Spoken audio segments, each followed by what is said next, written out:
सोचो, अगर तुम्हारे पास ऐसी ताकत हो जिससे तुम दुनिया के किसी भी कोने में सिर्फ एक पल में पहुंच सको, ना कोई दूरी और ना कोई सीमा। एक लड़का अचानक इस शक्ति को हासिल कर लेता है और देखते ही देखते अपनी जिंदगी को एक सपने की तरह जीने लगता है, लेकिन उसकी ये आजादी ज्यादा देर तक टिक नहीं पाती। कहानी एक बर्फ से ढके शहर से शुरू होती है, जहां हम डेविड नाम के एक लड़के को देखते हैं। वो बाकी लोगों से थोड़ा अलग है क्योंकि वो शर्मीला है और इसी वजह से उसके ज्यादा दोस्त भी नहीं हैं। उसे मिली नाम की एक लड़की पसंद है। एक दिन डेविड हिम्मत जुटाकर मिली के लिए एक छोटी ग्लास बॉल लाता है ताकि अपनी फीलिंग्स दिखा सके, लेकिन तभी स्कूल का एक लड़का वो बॉल छीनकर जमी हुई झील में फेंक देता है। डेविड मिली के सामने कुछ नहीं बोल पाता और तुरंत झील में बॉल लेने चला जाता है। झील पूरी तरह जमी नहीं होती और जिस बर्फ पर वो खड़ा होता है वो टूट जाती है। डेविड ठंडे पानी में गिरकर डूबने लगता है। वो बाहर निकलने की कोशिश करता है लेकिन ऊपर की बर्फ नहीं तोड़ पाता।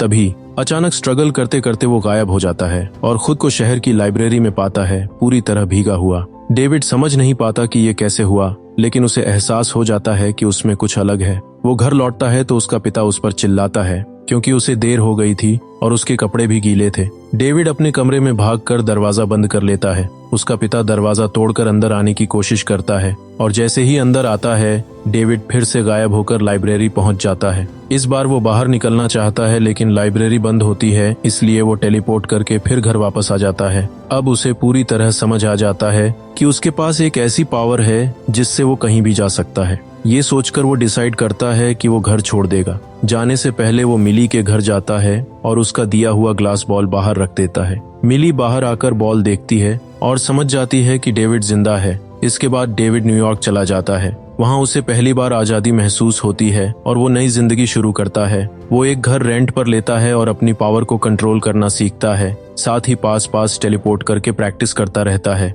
एक दिन उसे एक किताब मिलती है जिसमें फेमस जगहों की फोटोज होती हैं। वो न्यूयॉर्क की सबसे ऊंची बिल्डिंग की फोटो देखता है और याद करता है कि वो बचपन में वहां गया था। अचानक उसे लगता है कि सब कुछ हिल रहा है, जैसे भूकंप आ गया हो, और अगले ही पल वो उस बिल्डिंग के टॉप पर पहुंच जाता है। अब डेविड शहर में घूमता है लेकिन उसके पास पैसे नहीं होते और वो सोचने लगता है कि खर्च कैसे चलाए। तभी उसे एक बैंक दिखता है और उसके दिमाग में एक आइडिया आता है। वो बैंक के अंदर जाता है, गार्ड से बाथरूम का रास्ता पूछता है और उसी दौरान तिजोरी की लोकेशन देख लेता है। रात में वो टेलीपोर्ट करके सीधे तिजोरी में पहुंच जाता है और पहली बार इतने सारे पैसे देखकर हैरान रह जाता है। वो सिर्फ उतना ही पैसा लेता है जितना जरूरी होता है और वापस घर आ जाता है। डेविड बहुत एक्साइटेड होता है क्योंकि उसने इतना रिस्की काम बेहद आसानी से कर लिया। अगले दिन बैंक चोरी की खबर पुलिस तक पहुंचती है और इस अजीब केस की जांच के लिए इन्वेस्टिगेटर रोलैंड आता है। रोलैंड बैंक के मैनेजर से सीसीटीवी रिकॉर्डिंग्स और उन लोगों के नाम मांगता है जिन्होंने पैसे जमा किए थे, क्योंकि उसके हिसाब से चोर पहले भी बैंक आया था।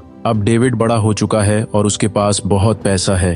वो बिना काम किए आराम की जिंदगी जी रहा है और अपनी पावर की मदद से पूरी दुनिया घूमता है, बिना किसी प्लेन या पासपोर्ट के।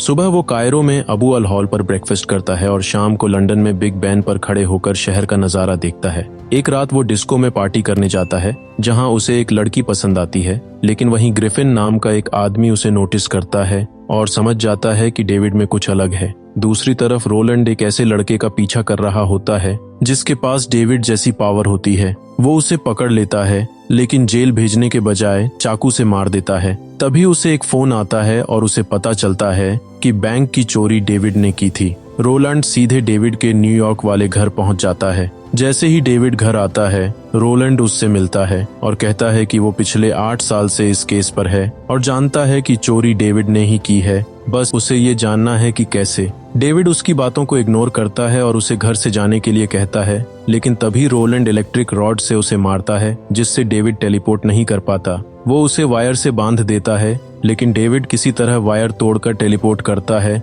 और उस रूम में पहुंच जाता है जहां उसने पैसे छुपाए थे। वो जितना पैसा उठा सकता है उतना लेकर वहां से भागता है और अपने पुराने घर पहुंच जाता है। उसका पिता आवाज सुनकर ऊपर आता है और उसे देखकर माफी मांगता है और चाहता है कि डेविड वहीं रुक जाए, लेकिन डेविड मना कर देता है और फिर से चला जाता है। इसके बाद डेविड मिली के घर जाता है, लेकिन वहां उसकी माँ मिलती है। वो बताती है कि मिली अब अलग रहती है और काम करती है। डेविड वहां जाता है लेकिन उससे बात नहीं करता, सिर्फ दूर से उसे देखता रहता है। तभी डेविड की मुलाकात मार्क से होती है जो उसे स्कूल में तंग करता था और मार्क फिर से उसे परेशान करने लगता है। तभी मिली वहां आती है और डेविड को देखकर खुश हो जाती है। मार्क मिली के साथ बदतमीजी करता है तो डेविड उसे मार देता है और दोनों के बीच लड़ाई हो जाती है। इसी दौरान डेविड अपनी पावर का इस्तेमाल करके मार्क को उसी बैंक तिजोरी में टेलीपोर्ट कर देता है। इसके बाद वो वापस मिली के पास आता है। दोनों बात करते हैं और मिली उससे पूछती है कि वो क्या काम करता है। डेविड कहता है कि वो बैंक में काम करता है, लेकिन मिली समझ जाती है कि वो झूठ बोल रहा है। फिर मिली उससे पूछती है कि वो जिंदगी में क्या करना चाहता है।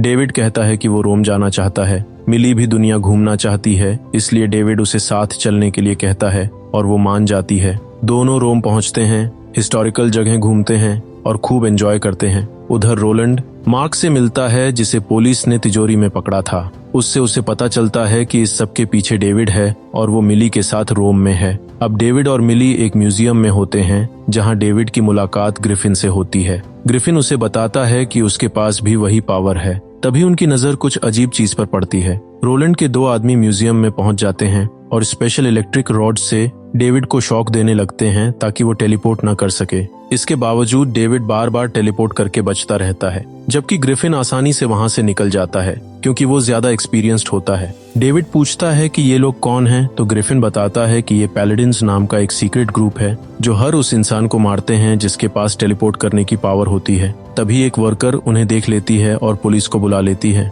ग्रिफिन रोलैंड के एक आदमी को पकड़कर टेलीपोर्ट हो जाता है और डेविड भी उसके पीछे पीछे उसके हाइडआउट तक पहुंच जाता है। ग्रिफिन को ये बिल्कुल पसंद नहीं आता और वो उसे साफ कह देता है कि अपनी गर्लफ्रेंड मिली के पास जाओ क्योंकि वो खतरे में है। ये सुनते ही डेविड तुरंत मिली के पास पहुंचता है और उसे म्यूजियम से बाहर ले जाता है, लेकिन तभी पुलिस आकर उसे पकड़ लेती है क्योंकि उसके खिलाफ कंप्लेंट दर्ज हो चुकी होती है। पुलिस स्टेशन में उससे पूछताछ होती है और उसका पासपोर्ट ले लिया जाता है। उसे एम्बेसी आने तक रुकने और कुछ पेपर साइन करने के लिए कहा जाता है। तभी वहाँ एक औरत आती है जो उसकी माँ निकलती है, जिसे उसने 5 साल की उम्र के बाद कभी नहीं देखा था। वो कहती है कि तुम्हारे पास सिर्फ 1 मिनट है निकलने के लिए, वरना पैलेडिन्स तुम्हें पकड़ लेंगे। इतना कहकर वो हैंडकफ की की छोड़ देती है और चली जाती है। डेविड शॉक में खड़ा रह जाता है, लेकिन तुरंत खुद को छुड़ाकर वहां से बाहर निकल जाता है। रास्ते में उसकी मुलाकात उसी ऑफिसर से होती है जिसे वो पकड़कर टेलीपोर्ट करके अबू अल हॉल के ऊपर छोड़ देता है।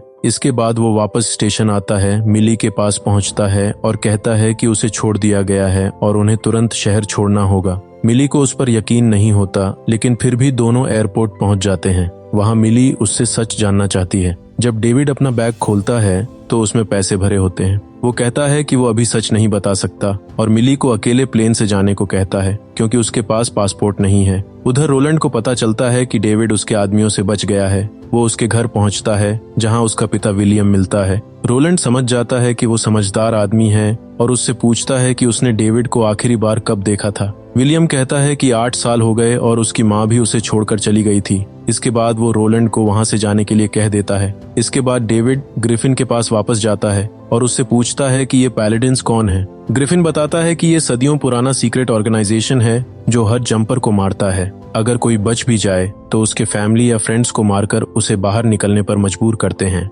ये सुनकर डेविड को अपने पिता की चिंता होती है और वो तुरंत घर पहुंचता है। वहां वो अपने पिता को जमीन पर बेहोश पाता है। वो उसे हॉस्पिटल ले जाता है, लेकिन तब तक देर हो चुकी होती है और उसके पिता की मौत हो जाती है। अब डेविड को समझ आ जाता है कि मिली भी खतरे में है। वो तुरंत ग्रिफिन के पास जाता है और रोलैंड के बारे में जानकारी मांगता है क्योंकि वो उसे मारना चाहता है। ग्रिफिन उसे वार्न करता है कि रोलैंड तक पहुंचना आसान नहीं है। वो बताता है कि वो पिछले 10 साल से उसे ढूंढ रहा है और हर बार हार चुका है। एक बार तो मरते मरते बचा था। डेविड कहता है कि दोनों मिलकर रोलैंड को खत्म करेंगे, लेकिन ग्रिफिन मना कर देता है क्योंकि वो अकेले काम करता है। इसके बावजूद डेविड उसका पीछा करते हुए टोक्यो पहुंच जाता है और उसे कन्विंस करने की कोशिश करता है कि वो उसकी मदद करे। आखिरकार ग्रिफिन मान जाता है और दोनों एयरपोर्ट पहुंचते हैं ताकि रोलैंड से पहले मिली तक पहुंच सके। लेकिन वहां पहुंचकर उन्हें पता चलता है कि उसका प्लेन 1 घंटा पहले ही लैंड कर चुका है। इसके बाद दोनों अलग हो जाते हैं। डेविड मिली के घर जाता है और ग्रिफिन वेपन्स लेने निकल जाता है। डेविड जब मिली के घर पहुंचता है तो उसे देखकर मिली शॉक हो जाती है और पूछती है कि वो वहां क्यों आया है। डेविड कहता है कि वो सिर्फ ये देखने आया है कि वो ठीक है, लेकिन मिली साफ कह देती है कि वो उससे कोई रिलेशन नहीं रखना चाहती क्योंकि उसने उसे रोम एयरपोर्ट पर छोड़ दिया था। वो उसे घर से जाने को कहती है। तभी डेविड बाहर गाड़ी की आवाज सुनता है और विंडो से देखता है कि रोलैंड अपनी टीम के साथ आ चुका है। मजबूरी में डेविड सारा सच बता देता है कि वो बैंक में काम नहीं करता, पैसे उसने चुराए हैं और ये सब उसकी पावर की वजह से पॉसिबल है, जिससे वो कहीं भी जा सकता है। ये सुनकर मिली डर जाती है और उससे दूर जाने लगती है। तब डेविड अपनी पावर दिखाता है और उसे टेलीपोर्ट करके ग्रिफिन के हाइडआउट में ले जाता है। ग्रिफिन उसे देखकर गुस्सा हो जाता है और कहता है कि मिली की मौजूदगी उनके लिए खतरा है। उधर रोलैंड डेविड के ट्रेस को फॉलो करते हुए मिली के घर पहुंचता है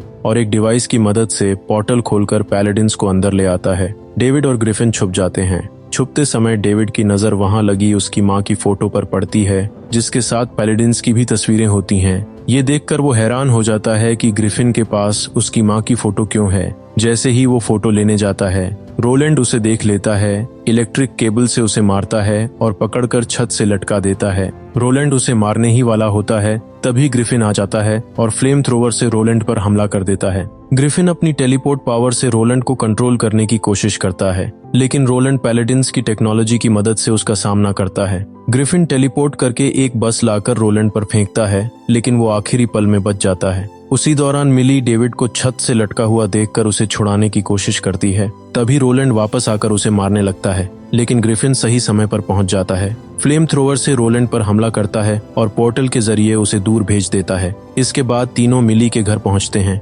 वहां मिली मौका पाकर डेविड को आजाद कर देती है। ग्रिफिन पैलेडिन्स से चुराया हुआ पोर्टल डिवाइस एक्टिवेट करता है, लेकिन उन्हें पता चलता है कि पोर्टल पहले से ही खुला हुआ है। तभी रोलैंड अचानक केबल फेंककर मिली को अपनी तरफ खींच लेता है। डेविड उसे बचाने की कोशिश करता है, लेकिन तभी वो हैरान रह जाता है जब देखता है कि ग्रिफिन एक बॉम्ब तैयार कर रहा है, जिसे वो पोर्टल के जरिए मिली के घर भेजना चाहता है। ग्रिफिन कहता है कि यही सही मौका है रोलैंड और उसकी टीम को खत्म करने का। डेविड मना करता है क्योंकि इससे मिली भी मर जाएगी, लेकिन ग्रिफिन नहीं मानता। वो कहता है कि सैक्रिफाइस जरूरी होता है, जैसे उसने किया था जब पैलेडिन्स ने उसके फैमिली को मार दिया था। डेविड समझ जाता है कि ग्रिफिन नहीं मानेगा, इसलिए वो बॉम्ब लेकर दूर चला जाता है। ग्रिफिन उसका पीछा करता है और दोनों अलग अलग जगह टेलीपोर्ट होते हुए आपस में लड़ते हैं। आखिर में डेविड उसे एक ऐसी जगह ले जाता है जहां स्ट्रॉन्ग इलेक्ट्रिक फील्ड होती है, जिससे ग्रिफिन की मूवमेंट रुक जाती है। इसके बाद डेविड मिली को बचाने वापस जाता है। ग्रिफिन उसे वार्निंग देता है कि वो अकेला पैलेडिन्स से नहीं जीत पाएगा, लेकिन डेविड उसकी बात नहीं मानता और चला जाता है। मिली के घर पहुंचते ही रोलैंड और उसकी टीम उसे पकड़ लेते हैं और इलेक्ट्रिक केबल्स से शॉक देकर वॉल से बांध देते हैं ताकि वो टेलीपोर्ट न कर सके। फिर भी डेविड हार नहीं मानता और लगातार कोशिश करता है। धीरे धीरे पूरा घर हिलने लगता है। गुस्से में वो अपनी पूरी पावर इस्तेमाल करता है और पूरे घर को टेलीपोर्ट करके उसी झील पर ले जाता है जहां उसने पहली बार अपनी पावर डिस्कवर की थी। पैलेडिन्स की पूरी टीम पानी में डूब जाती है, सिर्फ रोलैंड बचता है। डेविड मिली के साथ लाइब्रेरी में टेलीपोर्ट करता है और खुद को केबल्स से आजाद कर लेता है। कुछ देर बाद रोलैंड फिर उनके सामने आ जाता है। डेविड उससे लड़ता है और उसे डिजर्ट के एक पुराने केव में टेलीपोर्ट करके वहीं छोड़ देता है। रोलैंड होश में आने के बाद समझ जाता है कि वो फंस चुका है और अब वहां से निकलना लगभग नामुमकिन है। इसके बाद डेविड अपनी माँ का घर ढूंढ लेता है। दरवाजा उसकी छोटी सिस्टर खोलती है। फिर वो अपनी माँ से पूछता है कि उसने उसे छोड़ा क्यों था। उसकी माँ बताती है कि वो पैलेडिन्स का हिस्सा है। जब डेविड सिर्फ 5 साल का था, तभी उसे उसकी पावर के बारे में पता चल गया था और अगर ऑर्गेनाइजेशन को इसके बारे में पता चलता तो वो उसे मार देते। इसलिए उसने उसे छोड़ दिया ताकि वो सुरक्षित रह सके। वो कहती है कि उसने उसे कभी नहीं भुलाया और अब वो उसे भागने का एक और मौका दे रही है क्योंकि वो उसका बेटा है। डेविड सच जानकर शांत हो जाता है। वो अपनी माँ को अलविदा कहता है और फिर मिली के पास लौट आता है। मिली उसका इंतजार कर रही होती है और उसके साथ रहने का फैसला करती है। आखिर में दोनों बर्फ में हाथ पकड़कर चलते हैं और फिर टेलीपोर्ट होकर नई एडवेंचर्स के लिए निकल जाते हैं। यही मूवी खत्म होती है। आई होप आपको ये मूवी अच्छी लगी होगी। अगर वीडियो अच्छी लगी हो तो वीडियो को लाइक करें और चैनल को सब्सक्राइब करें।